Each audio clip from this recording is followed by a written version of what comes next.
Yo, this is Chef Ricky, your true Pinoy Chef, and today, magluluto tayo ng Lechon Macau. Now, para lang itong lechong kawali, and meron lang siyang kakaibang flavor. Kaya kung gusto niyo matutunan to, stay tuned lang kayo. And kung di ka pa nakasubscribe sa channel ko, subscribe ka na para laging updated sa mga bago kong videos. Alright? Let's go!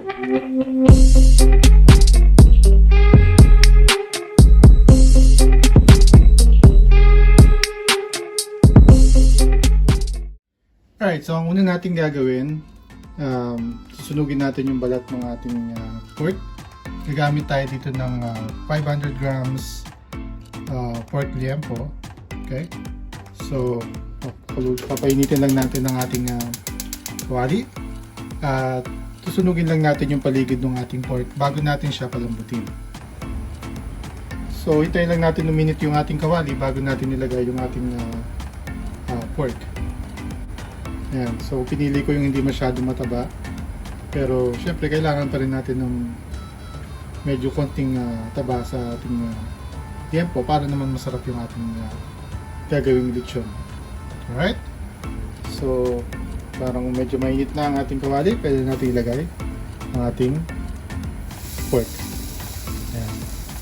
So magsisisil lang siya, kaya lang natin siyang masunog bahagya or mag-iba ang color.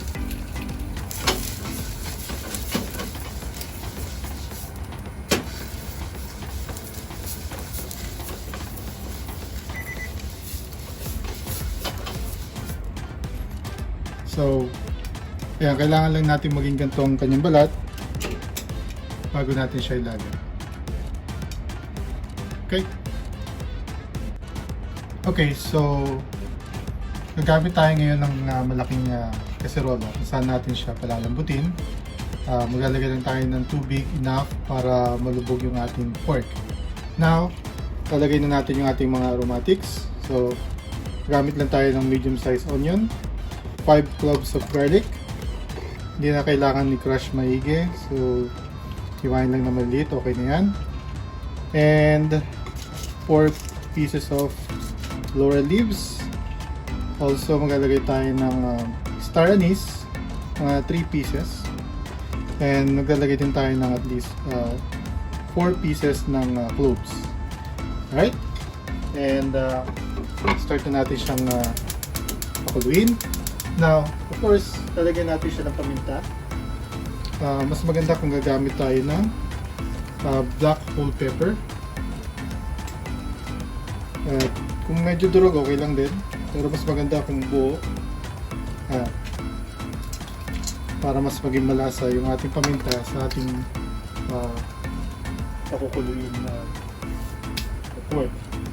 And of course, para sa pampalasa, lalagay tayo ng 2 kutsarang asin. Yan.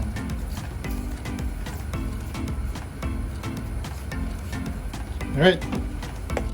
At sama na natin yung palalambutin natin pork. So, ito siya. So, makita nyo, lubog na lubog naman yung pork natin. So, papakuluin lang natin siya ng within 1 hour. Or kung medyo matigas pa, pwede nating pakuluan pa ng more than 1 hour. Pero siyempre, depende sa pork na mabibili nyo. Meron kasing mga pork na matagal pakuluin. Meron din naman mga pork na mabilis lang pakuluin. Alright? So, takpan na muna natin. And let's just wait for it to boil. So right now, malakas yung ating apoy. Pero pag nagsimula na siyang kumulo, hihinaan natin yung ating apoy. Okay? Alright, so after 1 hour, pwede natin panguhin ang ating liempo. And kailangan natin itong patuyuin bago natin ito prito. So, malambot na siya after 1 hour. Talagay lang natin sa isang pan like this. Yan. And kailangan lang natin siyang patuyuin bago natin siya iprito. Kasi pag pinrito mo siya ng ganito, basang-basa pa, sigurado yan tatalsik ang mantika natin. Alright?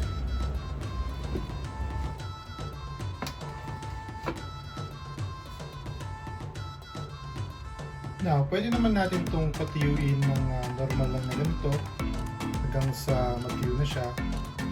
or pwede natin itong ibilad sa araw. Pero meron pang isang mas magandang gawin. Pwede rin natin itong i-oven ng at least 15 minutes to 30 minutes para mas mabilis siyang maluto or mas mabilis siyang matuyo. Okay? Ayan. So i-oven natin siya ng at least 20 minutes and para matuyo lang siya. Pag pinarito natin mamaya, hindi siya masyadong tatalsik-talsik. Okay. So, tayo lang natin siyang matuyo.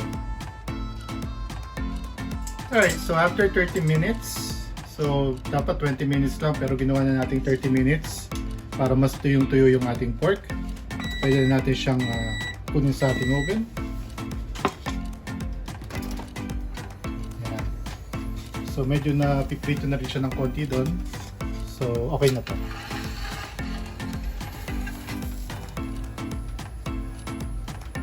Alright, there you go. So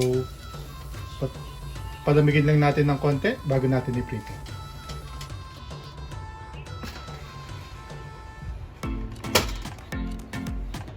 Alright, so pag mate na yung ating mantika, pwede natin siyang pwede natin ilagay yung ating pork belly. Okay, so there we go.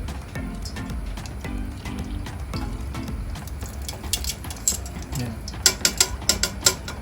Kung kita mo, hindi siya masyadong matilansik kasi tuyo na yung ating pork belly. Pero tatakpan pa rin natin para sigurado. Alright. So mga 5 minutes to 8 minutes, pwede na siya. Yan, siguro after 3 minutes, pwede mo na siyang i-check para kung kailangan ibaliktad mo para mas maganda yung luto ng yung pork. Yan. So, kung makita mo, yung ating skin, nagsichicharon na rin siya. Right, so hindi naman na siya tumatalsik pero takpan pa rin natin para hindi masyadong kumalat yung ating paligid kasi pag tumalsik pa rin siya makalat pa rin yung ating paligid. Okay, so mga 3 minutes pa siguro para mas lumutong yung ating pork belly. Alright, so after 8 minutes pwede natin siyang hanguin. And lutong-luto na siya. Okay?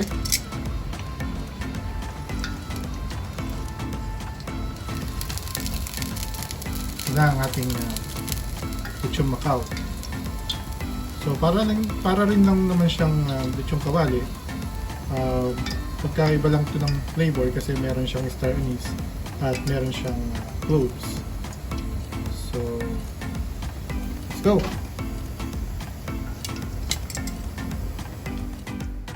Alright, so palamigin lang natin and gagawa tayo ngayon ng sauce nito para masarap yung ating Lechon Macau. Alright, so para sa ating sauce, maglalagay lang tayo ng at least 1 cup of soup stock o yung pinagpakuluan natin kanina ng pork. Andun pa naman lahat ng lasa niya. Alright, so papalaputin lamang natin ng ating soup or yung ating stock. Gagamit tayo ng cornstarch and soy sauce para magkaroon din ng konting color. Ito siya.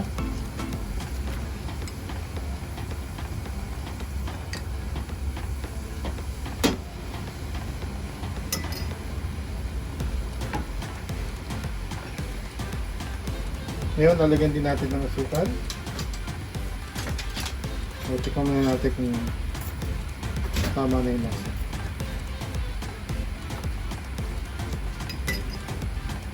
Ayan, tama na yung lasa pero kailangan natin lagyan ng asukal at least half teaspoon or 1 teaspoon na sugar. Ito yung haluin. Tikman muli. Basta.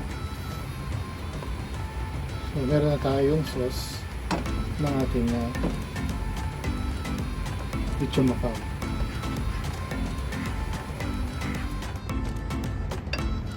Alright, so tapos na yung ating Lechon Macau. Kompleto na siya with sauce. Okay? So, tikiman time. Let's go!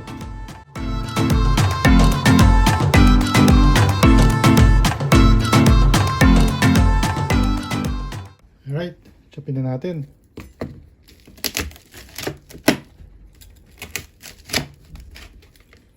Wow, malutong yung balat niya. Pero, konti lang ang ating titikman. Okay?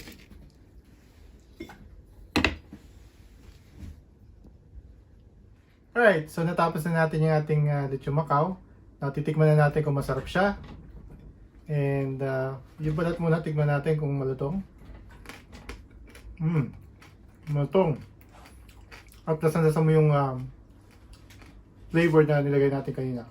Yung Star Anise, nandun lahat.